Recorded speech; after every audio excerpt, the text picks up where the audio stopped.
Abusia Amoako aba e deba too much GH so mesro se eneni de dikanya onimi ediehia subscribe my page we afi we wian sa no afi we mi adoma no so sa no upload ya ba onsa ebetimi aka na abusia enra na arehosem bi esie e wo East Legon bia ye frɛ ne se omama ho brono no so pepepe ena sa arehosemi ekosie ne nyina ene se sofpani a oda Alive Chapel International ano ne ba abamu a wonya 16 years din abofra no ababato abonten ne se ye frɛ ne se Legon ene abofra no edin na ne nyina ene se na birthday party bi ekoso e wo sofpani Salifu Amoako ne fie ena abamu we ye frɛ ne se Legon ya wonya mfihia edu ensie ekoka kire na wofo se o opese ode omame eka no ekoye rounds bi eba sisi anu nti okokoje key no na ode kokotu o maame car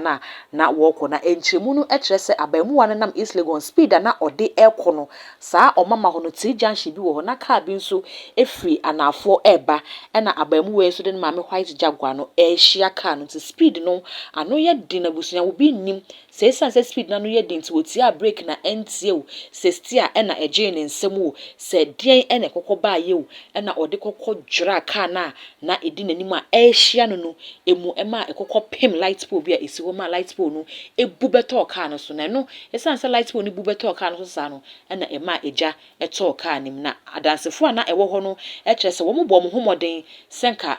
omo ba kokọ yi nipa no bi e de Africa nim nanso car na Salifu Amoako ba no ede kokọ bom no de ema mienu a na ete car nim no adansefo no kire se wo mo antimi anyi wo mo ma eja eto car nim no sa ma ne mienu nyina ahedwerebe ahwere wo mo nkwa na emom Salifu Amoako ba no ene afofra na ete car nim eka no ho no de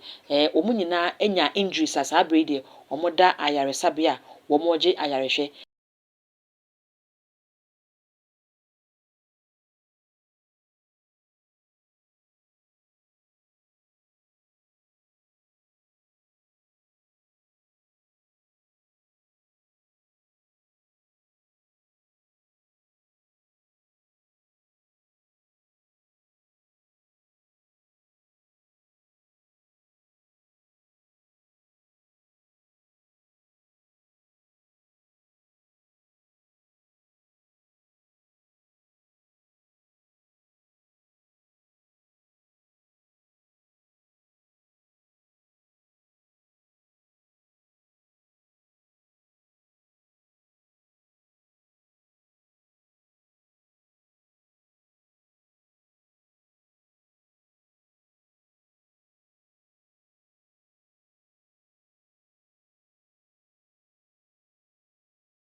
ensemi fire service for ekoko share wo mu video CCTV footage no na ema enya bia mede eba beso mo sene accident no esie ene eyewitness wo ho no sene ono so ekire ensem no mu esifae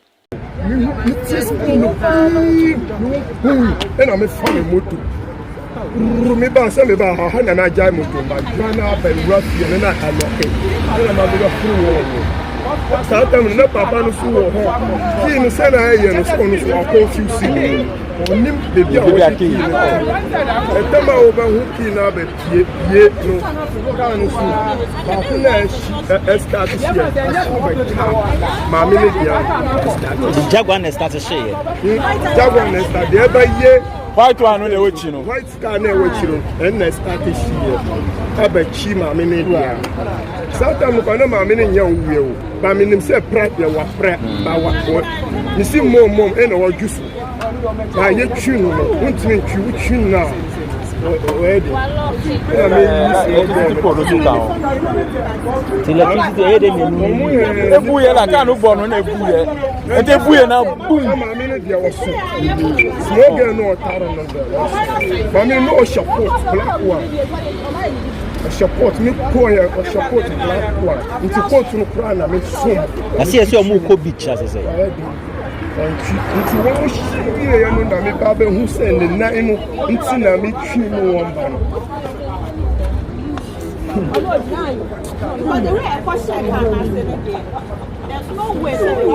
obi betima ka kire maame ni say bedu point me quick kitu abi say na ba ka na wa unim no ti ase ni ko fie ni ni mi obede na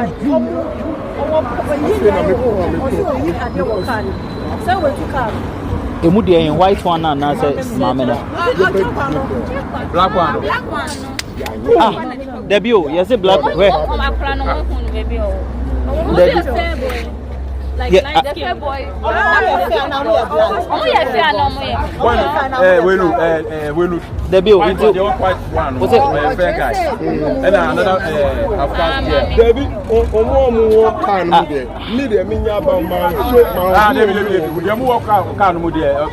driver Ebusua ye hu sene ensem no esi ko he ene sene eyewitness nso akere ne nsem no mu esi afa na se we no na amanfo no e kire sese sa na tie de na se abamuwa no kra onuru bra e wo se okaka nti esi den na awofo no timidi car key no hye ne nsem se onkonkotu car na ofa enkofa krum ebi mu krampo kire se video bi kra aba monten so na abamuwa no edi kan sa da na birthday no course na ye enra anopa no na otwi car na ode ye video kakra de kokoto na Snapchat enunti we no ehu akwakohia se apolisefo ebebem na afi o mahwehwe ensem no mu akwakosi ase na yehu baabi a emfomso no efiri na se mra bi ewo ho na se ebedi obi a yahwe na ye de emra no ede no ebusua ema owure mfie se obeja wo comment ewo video yi ase wawie ne sana afi wamia subscribe button no so na wo the notification bell no so aka ho too much all the social media handles no so nyina so okwa wa too much ho so ya no like na wa share ede amame macrow.